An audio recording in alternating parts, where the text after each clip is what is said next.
안녕하세요. 김성길 목사와 함께하는 예수님 이야기 제4단원의 이 시간 86회가 되겠습니다. 이제 이 시간부터는 예수님이 가르쳐 주신 8복 가운데 7번째 복에 대한 말씀을 함께 하려고 합니다. 이 시간에는 첫 번째로서 화평의 본질에 대한 말씀을 나누려고 합니다. 자, 우리 마태복음 5장 1절로 12절 본문 말씀을 한번 다시 읽어보겠습니다. 예수께서 무리를 보시고 산에 올라가 앉으시니 제자들이 나온지라. 입을 열어 가르쳐 이르시되 심령이 가난한 자는 복이 있나니 천국이 그들의 것이며 애통하는 자는 복이 있나니 그들이 위로를 받을 것이며 온유한 자는 복이 있나니 그들이 땅을 기업으로 받을 것이며 의에 줄이고 목마른 자는 복이 있나니 그들이 배부를 것이며 긍휼히 여기는 자는 복이 있나니 그들이 긍휼히 여김을 받을 것이며 마음이 청결한 자는 복이 있나니 그들이 하나님을 볼 것이며 화평하게 하는 자는 복이 있나니 그들이 하나님의 아들이라 일컬음을 받을 것이며 의를 위하여 박해를 받은 자는 복이 있나니 천국이 그들의 것임이라. 나로 말미암아 너희를 욕하고 박해하고 거짓으로 너희를 거슬러 모든 악한 말을 할 때에는 너희에게 복이 있나니 기뻐하고 즐거워라. 하늘에서 너희의 상이 큼이라. 너희 전에 있던 선지자들도 이같이 박해하였느니라. 아멘. 자, 그동안은 6가지의 복에 대한 말씀을 함께 나눴죠. 심령이 가난한 자의 복, 애통하는 자의 복, 온유한 자의 복, 의에 줄이고 목마른 자의 복, 긍휼히 여기는 자의 복, 마음이 청결한 자의 복입니다. 자, 이 말씀들을 함께 쭉 나눠왔는데요. 무엇이 기억에 남으시나요? 아마도 본질이라는 말이 많이 기억에 남지 않을까 싶습니다. 바로 창세기 1장 27절로 돌아가는 길이죠. 그것으로 돌아가면 28절을 얻게 되는 것입니다. 자, 이 시간에는 7번째 복을 함께 하려고 합니다. 화평하게 하는 자는 복이 있나니 그들이 하나님의 아들이라 일컬음을 받을 것이며. 이 말씀을 보면은 화평하게 하는 자를 영어에서는 피스메이커 이렇게 기록을 했습니다. 피스를 만드는 사람이죠. 화평을 만들 줄 아는 사람입니다. 저절로 되는 건 아니고 만들 줄 아는 사람이에요. 참 중요한 말입니다. 이런 사람들은 어떤 복을 누리느냐? 아, 쟤는 하나님의 아들이네. 하나님의 자녀네. 하나님 믿는 사람이네.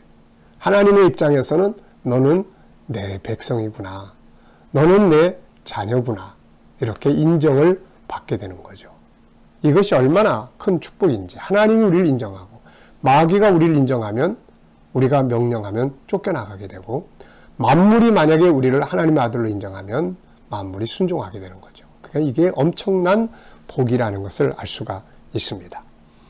자, 이 말씀을 딱 대하면 무슨 생각이 드시나요? 화평하게 하는 자는 복이 있나니 하나님의 아들이라 일컬음을 받는다.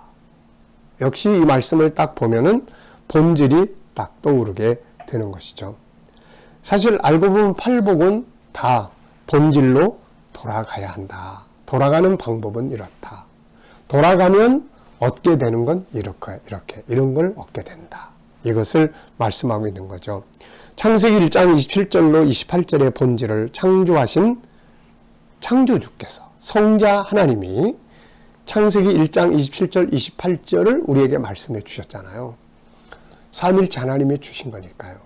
그분이 오신 겁니다. 그동안의 인간의 역사는 본질을 떠나 있잖아요. 그래서 그분이 오셔서 당연히 하시고 싶은 말씀이 있다면 본질로 돌아가라. 그리 돌아가는 코스는 이렇다. 가면 이렇게 된다. 27절로 돌아가면 그 다음 너희들이 28절을 같이 얻게 되는 거다. 이것을 말씀하신 것이죠. 27절, 창세기 1장 27절로 돌아가면 28절을 얻게 되는 이 원리를 주님은 가르치고 있는 것입니다. 창세기 1장 27절의 원리는 뭐예요? 내가 하나님의 형상대로 만들어졌다는 말이잖아요. 그래서 내 영과 하나님의 영이 하나 되는 자리로 가는 거고 또 하나님의 형상 속에 들어있는 내 안에 들어있는 하나님의 성품들을 다시 회복해서 그 자리로 돌아가는 거예요. 하나님과 하나 되고 내 안에 있는 하나님을 닮은 능력의 성품들이 회복이 되면 그 다음 이제 28절을 얻게 되는 거죠. 가정을 아름답게 만들 수 있고 만물을 다스릴 수 있고 그런 풍성한 열매를 얻게 되는 거 아니겠습니까? 바로 그 관계를 예수님 말씀하고 계신 거예요. 자, 여러분, 우리가 행복하기를 바라십니까? 하는 일들이 잘 되기를 바라십니까? 인생의 성공을 바라십니까? 그렇다면 창세기 1장 27절로 28절에 이 원리를 잘 기억하시고 그것을 이루기 위해서 살아보시기 바랍니다. 본질로 돌아가는 방법은 무엇인가요? 주님은 팔복에서 여러 가지 방법들을 쭉 설명해 주셨어요. 7번째 방법은 화평을 만들면 그렇게 그리로 간다, 이런 말씀이죠.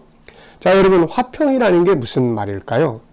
자, 사전을 보니까 화평하는 자, 그러니까 화할 화, 화하다, 서로 응하다, 합치다, 화합하다. 또 평평할 평, 네, 평정하다, 바르다, 평평하다, 이런 뜻이라고 적혀 있습니다. 영어로는 peace라고 이야기를 하는데 이것은 평화, 네, 평안, 사이좋게, 평화롭게, 이런 뜻을 가지고 있습니다. 다시 말하면 화평은 모난 것이 없이 서로 하나가 돼서 화합하는 것이며 평화로운 것이며 평안한 것입니다. 화평의 반대말이 있다면 불화가 되겠죠. 싸우고 분쟁하고 다투고 미워하고 증오하고 막 이런 것들이요. 네. 자, 얼마나 힘든 일이겠습니까? 자, 우리가 이 말씀을 이해하기 위해서는 다시 한번 본질로 돌아가 보겠습니다. 창세기 1장 27절로 28절을 보죠. 하나님이 자기 형상 곧 하나님의 형상대로 사람을 창조하시되 남자와 여자를 창조하시고 하나님이 그들에게 복을 주시며 하나님이 그들에게 이르시되 생육하고 번성하여 땅에 충만하라. 땅을 정복하라. 바다의 물고기와 하늘의 새와 땅에 움직이는 모든 생물을 다스리라 하시니라. 자, 이 말씀을 가만히 이렇게 살펴보면 인간은 관계 속에서 살도록 만들어졌다, 이걸 알 수가 있어요. 그래서 먼저 27절 속에 보면 하나님의 형상대로 만들어진 내 영이 본체인 하나님과 하나 된다. 그래서 하나님과 나와의 관계가 하나 있어요. 또 하나는 나라는 존재가 나와의 관계죠. 내 안에 있는 하나님을 닮은 성품을 가진 나. 내가 나를 얼마나 존중하고 내가 나를 얼마나 인정하고 내가 나를 얼마나 잘 알고 얼마나 개발하고 얼마나 잘 관리하고 얼마나 존중히 여기는가. 나와의 관계. 그 다음 이제 28절 속에 가보면 또 두 가지 관계가 나와요. 하나는 생육하고 번성하라. 땅에 충만하라. 가족, 이웃과의 관계죠. 그리고 하늘에 있는 것, 땅에 있는 것, 물속에 있는 것들을 다스려라. 만물과의 관계예요. 환경과의 관계입니다. 이렇게 인간은 네 가지의 관계 속에서 살도록 만들어졌습니다. 이렇게 인간은 관계 속에서 살도록 만들어져 있기 때문에 세상에서는 학문적으로 인간은 사회적 존재다, 이렇게 이야기를 하고 있는 것입니다. 그렇다면 이제 이렇게 관계를 갖는다는 것은 어떻게 관계를 가져야 하고 또 관계를 갖는 질서, 방법은 뭘까요? 이 관계는 화평, 화목의 관계입니다. 사랑의 질서가 통치하도록 만들어져 있어요. 하나님과의 나의 관계도, 내가 나의 관계도, 가족이나 이웃과의 관계도, 만물과의 관계도 사랑의 질서. 결과는 화목이죠. 화평한 거예요. 평화로운 것입니다. 이것이 바로 행복이고 성공이에요. 화평의 반대말은 불화인데 이것은 관계가 깨지는 것을 말하는 거죠. 화평이라는 것은 관계가 하나 되는 거예요. 모난 것이 없이 화합되는 거예요. 싸우고 분쟁하고 전쟁하고 결국 고통받는 이 불화는 우리를 불행하게 만듭니다. 우리 사회도 마찬가지예요. 그래서 인생의 성공은 다른 말로 말하면 관계 성공이라고 이야기를 합니다. 우리 GTS 묵상에서는 목요일날, 금요일날, 이 넷째 날, 다섯째 날은 이 관계를 성공하기 위한 묵상을 주제로 하고 있습니다. 자, 그래서 관계 성공이에요. 관계가 실패하면 인생은 불행해지는 거예요. 그래서 화평하게 만들 줄 아는, 관계를 화합하고 화목할 줄 아는 사람은 하나님의 자녀로서의 복을 누리게 되는 것이죠. 자, 세상에서도 이 관계에 대해서 연구한 사람들이 참 많아요. 그 중에 미국의 카네기 공과대학 인간연구소에서 실패자 1만 명을 조사한 적이 있다고 합니다. 엄청나게 많은 사람을 조사했죠. 왜 실패했나? 조사한 결과는 실패와 원인을 분석한 결과 전문 지식이 부족해서 실패한 사람은 7%에 불과했고 나머지 93%는 인간관계에서 실패했다는 것을 알 수가 있었습니다. 관계에서 실패하는 거예요. 뭐 능력이 모자란 게 아니라 관계에서.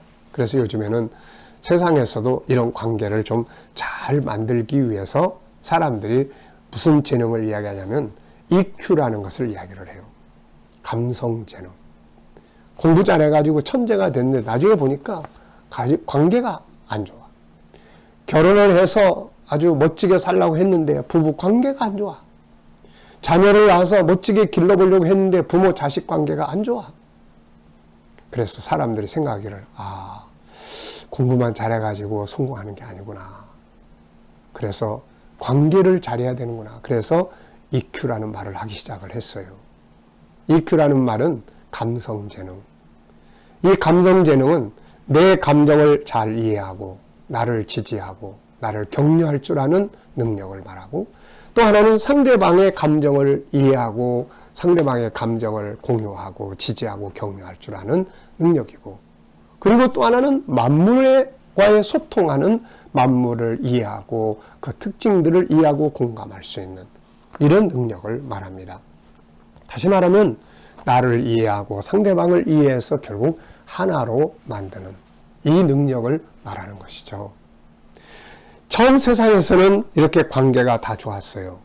사랑의 질서 속에서 화평했기 때문에 하나님과의 관계, 나 자신과의 관계, 부부관계, 만물과의 관계가 모두 다 화평했어요. 그래서 풍성한 열매를 거두고 행복한 것이죠. 이게 에덴 동산이었습니다. 인간은 이렇게 살도록 창조된 거예요. 그런데 창세기 3장에서 인간이 마귀의 유혹을 받고 범죄하게 됩니다. 죄는 화평을 깨버렸어요. 모든 관계를 깨뜨렸습니다. 그것이 창세기 3장과 4장의 시작이에요. 하나님과의 관계가 깨졌어요. 자기 자신과의 관계가 깨졌어요. 가족이나 다른 사람들과의 관계가 깨집니다. 만물과의 관계가 깨져버렸어요. 관계가 깨진 인류의 역사는 고통의 역사가 된 것입니다. 그래서 인간이 행복하게 살기 위해서 가장 중요한 것은 다시 모든 관계가 화평하도록 만드는 일인 것입니다. 예수님은 십자가에 죽으신 이유가 뭘까요? 결국 깨진 관계를 다 연결하기 위해잖아. 나와 하나님, 사랑과 하나님, 그리고 사랑과 사람, 세상과 나의 관계, 깨져버린 관계들을 다시 연결해 주기 위해서 예수님이 핏값으로 다리를 놔주신 겁니다. 그래서 우리 모든 성도들은, 믿는 자들은 특히 화평이 바로 사명이 되어야 하는 것이죠. 자, 피스메이커, 화평하게 하는 자, 이걸 영어로 보면 더 잘 이해할 수 있어요. 피스메이커, 피스를 만드는 사람.